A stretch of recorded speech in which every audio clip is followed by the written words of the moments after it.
pessoas que moravam perto das antenas de transmissão, né, com medo de ficarem doentes, e as próprias pessoas com o próprio celular. De novo já caiu, né? Essa polêmica já não existe tanto mais, mas eu posso lhe dizer que o senhor pode ficar tranquilo.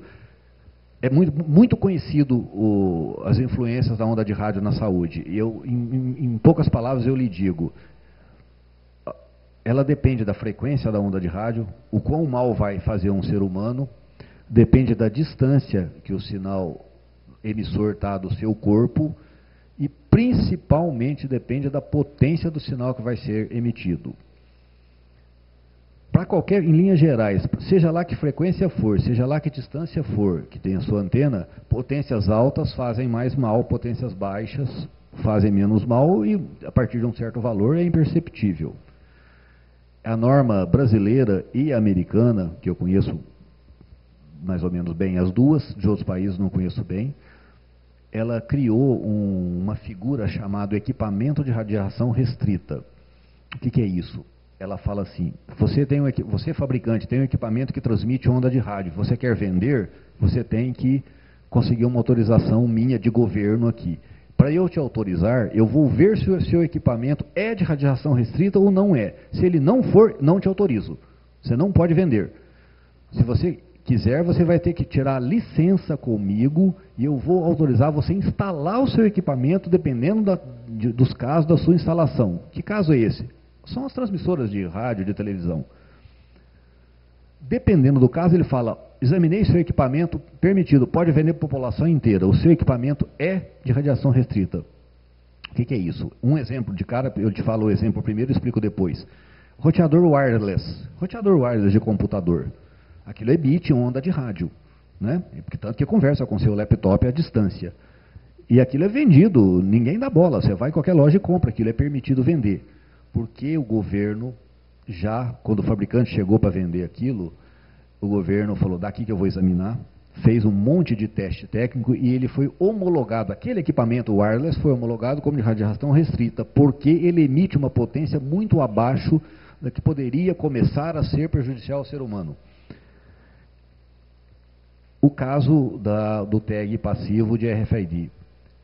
Antena emissora que vai excitar, como você lembrou, o tag. É também um equipamento, deve ser, é assim que foi criado o sistema, também um equipamento de radiação restrita. Ele tem também a potência máxima permitida para não fazer mal para a saúde. E se você quer números, os equipamentos de radiação restrita, para o serem, eles podem emitir no máximo 1 watt de potência de radiofrequência. Essa é a principal coisa que o público, você falou que é leigo no assunto, eu não vou entrar em muito detalhe, mas essa é a principal coisa que dá para entender. É 1 watt no máximo, 1.1 watt já não pode mais. Então tem que ser disso para baixo, e os equipamentos excitadores dos tags são assim. O sistema Siriave foi criado para ser assim. Eles têm mais algumas características para ser isso. Eles têm que ter espalhamento em frequência, não pode ficar transmitindo numa frequência só, tem que espalhar o sinal para todo lado. E mais algumas outras coisas de tal modo a não fazer mal para a saúde. O que eu posso te dizer, quando você anda aqui é Avenida Rio Branco, avenida aqui, né? Você anda aqui na Avenida Rio Branco, você anda na Avenida Paulista, São Paulo, existe muito mais energia de radiação de rádio do que se você chegar a encostar numa antena de RFID.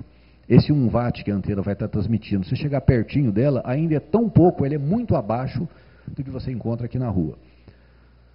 É bastante abaixo que um telefone celular. O telefone celular está no seu cérebro, está colocado aqui do lado, né? Ele dá 600... o telefone celular é um pouquinho abaixo, ele dá 600 miliwatts. Né? Mas está encostado no seu rosto. Mas eu vou ficar com medo do celular? Não, não precisa ficar com medo. Acredite nos engenheiros de radiofrequência que normatizaram que esse valor não faz mal para a saúde. Portanto, essa preocupação foi tomada quando se criou o Siriave, de usar equipamentos que não corram risco para a saúde. E para terminar, a última fase para te assustar. Esse é 1 watt, na frequência de 900 MHz, né? O telefone celular, 900 MHz, um pouco mais, tem de 2,5 GB a 600 miliwatts. Mas o forno de micro-ondas que você tem na sua casa dá 1000 watts, dá 1 kW, e o pior, é justamente na frequência mais nociva possível à saúde, é 1,8 GHz, que é a frequência de ressonância da molécula de água do nosso corpo. É a frequência que o nosso corpo mais absorve e ele mais se mata, se cozinha. E, no entanto, está aí, forno de micro-ondas, ninguém morre. Porque nós acreditamos nos engenheiros, que ele foi blindado de tal maneira que funcione, né? Não fica muito perto do micro-ondas, nem põe o seu gato lá dentro, ele vai morrer na hora, né? Ó, a frequência do RFID é 900 mega. A frequência de ressonância da água que ataca o corpo é 1.8 giga. Quer dizer, nós estamos na metade dela. E a potência é baixa. É irrelevante a potência.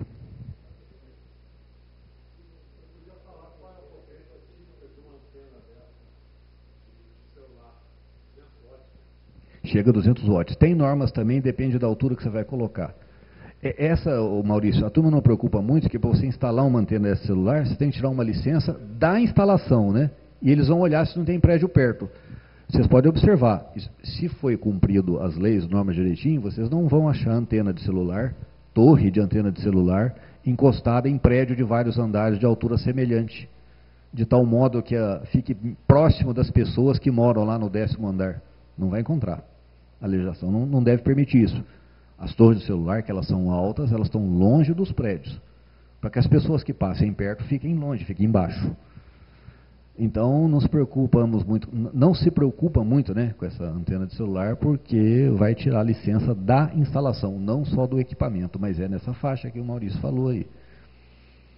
Não, e as rádios FM, senhores, a faixa de potência é de 10.000 watts. A rádio, a gente fala em Campinas, a rádio Andorinha de Campinas, todo mundo fala isso, é 10.000 watts, 10 quilowatts. E não está muito longe, né? Porque a torre tem quanto? 50 metros de altura? A sorte que a rádio FM está numa frequência de 100 MHz. A frequência perigosa para nós é 1.800 MHz, então está longe, né? Mas a frequência do RFID, a potência é muito baixa, não chega a excitar absolutamente nada do corpo humano. Acreditando na engenharia. Eu sou engenheiro de outra área, mas é engenheiro. Vamos acreditar em nós mesmos.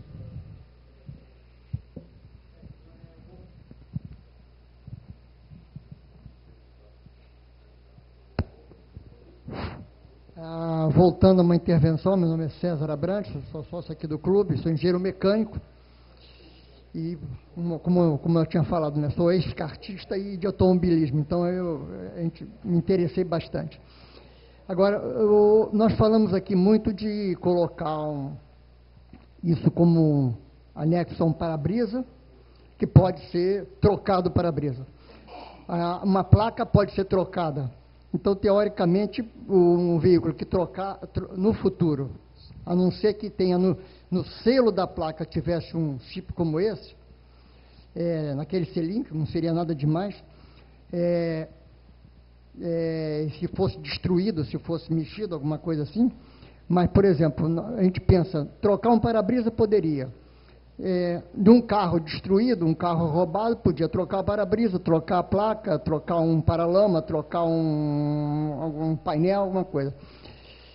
Por que a gente não pensa assim, então, penso eu, na evolução, dado o custo tão baixo disso, porque o carro não sair da fábrica com o seu chip, em vez de você colocar um chip no carro, identificar ele vamos dizer, e habilitar, porque não o carro seria um futuro, o carro vir de uma fábrica já com isso incluso num local muito difícil, que ia destruir muito o carro, a parte eletrônica dele, né? Então, na verdade, ao ser vendido ou emplacado ou habilitado o carro, seria colocado, ali seria colocada a chapa, todos os dados do carro e seria até o histórico do carro futuro e eterno. Uma vez que esse carro, se ele fosse, vamos dizer, acabou a vida útil dele também, sumiu da baixa e não funciona mais. Inclusive não poderia nunca mais ser, mesmo que trocasse peça, ele seria inviável, né? Então seria, em vez de colocar, ele já vir com essas informações, somente seria anexado informações isso, vamos dizer, seria do carro, não colocar no carro. Uma vez que um para-brisa pode ser trocado, uma placa trocada, tudo pode ser trocado dentro do carro. É pena que o doutor Craveiro não está aqui, do Denatran, que era uma pergunta que eu ia dirigir a ele imediatamente. Mas o senhor acabou de fazer um exercício de futurologia real.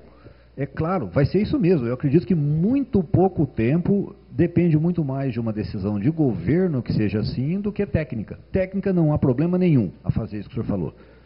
Eu só lembro que o sinal de rádio, os sinais de rádio não são muito amigos de metais, né? Metal para um sinal de rádio é exatamente igual a um espelho para um sinal óptico. Então, inserção de tags de RFID, a palavra RF, rádio, em coisas metálicas ainda é um problema. O Von Braun já fez alguns desenvolvimentos de colocar tags sobre metal. E existe no mundo também alguma coisa nesse sentido. Mas dentro do metal, e ao fazer isso, a eficiência abaixa muito. Tá? Então esse é um problema tecnológico. Mas o carro não é só feito de metal. Há centenas de locais no veículo que poderia isso aí vir de fábrica instalado, sim. E o senhor está certo, na minha opinião, é uma questão de tempo, isso. E eu entendo que é muito mais uma decisão de governo do que de tecnologia. Tecnologia pode ser usada, está aí para isso, pode sim, sem problema nenhum fazer esse tipo de coisa. Decisão de governo, é de governo. Nesse ponto o Von Braun não tem muito contribuir, né? Nós somos uma entidade tipicamente técnica, que por acaso nesse momento estamos trabalhando como o braço técnico do Denatran. Mas eu vou botar a última pergunta. Esse centro de pesquisa, vocês deram o nome do inventor da V1, V2, Saturno V. Vocês fazem pesquisa aeroespacial? Tá, eu vou me dar o direito então de falar pelo menos 30 segundos sobre a nossa empresa, tá? A nossa empresa é uma fundação de direito privado sem fins lucrativos, e a gente não está ligado a nenhuma fábrica, nenhuma empresa, nenhum fabricante. É uma empresa de pesquisa, foi um sonho do nosso diretor lá. Hoje ela tem 3 sites, em Campinas ela tem 2 locais, ela existe num certo endereço, a equipe de microeletrônica fica em outro endereço, a equipe de RF e de identificação de imagem e de inteligência artificial, nesse endereço que eu fico, de microeletrônica em outro, e na cidade de São Carlos temos a equipe de sistemas de desenvolvimento de software. Nós somos aproximadamente 50 a 70 pessoas, eu não sei realmente exato quantos são. Quase todo mundo lá é de nível superior, temos poucos técnicos de segundo grau. Até hoje não fizemos, que eu me lembre, o meu diretor que me perdoe, que eu devia lembrar tudo, eu não me lembro de termos feito pesquisa aeroespacial. Acho que não.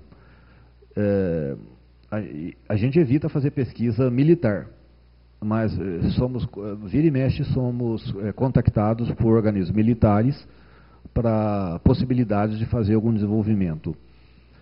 Mas se evita, até por várias questões que não me cabe aqui discutir. A gente faz muitas pesquisas para indústria, pesquisas e desenvolvimento, é mais desenvolvimento do que pesquisa, no sentido de melhorar a capacidade produtiva da indústria. A gente vai até a indústria, aprende com eles o processo deles e depois ensina eles o que eles devem fazer para melhorar, ficar mais barato e produzir mais. Temos muitos clientes privados dessa maneira. Temos vários projetos com o próprio governo. Esse do projeto de identificação automática de veículos foi não é aeroespacial. Temos um projeto que poderia ser considerado aeroespacial com o INPE. O INPE já nos procurou para fazer um desenvolvimento de um circuito eletrônico que iria dentro de foguete. Não sei se esse projeto em que pé que está, agora não fechou. E, para terminar, o nome Von Braun é realmente porque o nosso diretor é um apaixonado pela tecnologia aeroespacial, né?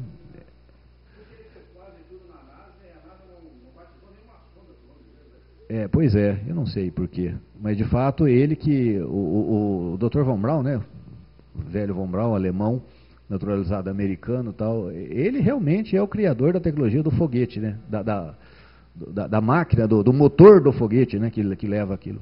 E o Dario, eu achei interessante você começar a falar, já comecei a prestar mais atenção em você, porque você começou com a bomba V1 e V2, né? As pessoas, quando querem criticar, falam, poxa, vocês botaram o nome no centro do criador da bomba V2? Aí eu costumo responder, não senhor, nós botamos o nome no centro do criador do foguete Saturno V, que levou o homem para a Lua. Mas de fato foi o Von Braun que fez as duas coisas. Então, a nossa empresa é uma empresa de tecnologia, tá? Às vezes eu já falei em palestras aí, até o Maurício já esteve presente em palestras. Uma frase que quando eu falar ele vai reconhecer. Em discussões, em palestras, eu falo assim para um engenheiro, fulano, vocês, a sua empresa, vocês são pagos para trabalhar. Nós lá no Von Braun não somos pagos para trabalhar, a gente é pago para pensar. Somos pesquisadores ali. Nós não temos que produzir como vocês da indústria têm que produzir. A gente tem que criar tecnologia, criar inovação. Então, o Von Braun basicamente é uma empresa disso, que a gente trabalha muito com PPB, né, com incentivo fiscal do governo. A indústria é obrigada a investir em desenvolvimento de tecnologia para poder ter um incentivo fiscal, e ela não só que ela para ter, ela é obrigada a investir. E ao investir ela tem incentivo fiscal, pagamento de imposto. E ela pode pegar esse dinheiro e pagar um desenvolvimento em pesquisa num centro como o nosso, por exemplo. A gente tem bastante cliente privado assim. Eu diria que nós estamos com meio a meio entre clientes privados e clientes governamentais. Tem projetos secretos que eu não poderia comentar e nem posso comentar. Às vezes. A sede é em Campinas, e em Campinas temos 2 sites, como eu te falei, e temos um em São Carlos também. A cidade de Campinas, você está convidado a nos visitar lá. O prédio, inclusive, é muito bonito, parece algo do futuro. O Maurício conhece. Alô? Então é isso, gostaria de agradecer a presença de todos na palestra, gostaria de agradecer aqueles que assistiram pela Web TV e gostaria de agradecer o Instituto Von Braun, aqui apresentado pelo Climério dos Santos Vieira. Obrigado pela palestra, foi muito elucidativa e posso dizer que eu fiquei muito feliz de ver tudo que foi apresentado aqui. E vamos pensar aqui no clube talvez em tentar novamente fazer esse evento e trazer novamente o Denatran e a Polícia Civil para poder esclarecer, inclusive, as dúvidas que a gente não conseguiu esclarecer dessa vez. Tá? Então, nós temos e-mail de vocês, a gente caso a gente venha fazer o próximo evento, a gente vai convidá-los todos a vir. Ok? Eu que agradeço termos sido convidados para vir aqui. Fiquei muito bem impressionado com o seu clube de engenharia e especialmente com a sua biblioteca, que eu tive a oportunidade de visitar antes de começar o evento. Parabéns aos senhores por manter esse acervo e manter essa ideia de um clube de engenharia, né? Eu não conhecia. Muito obrigado. Obrigado.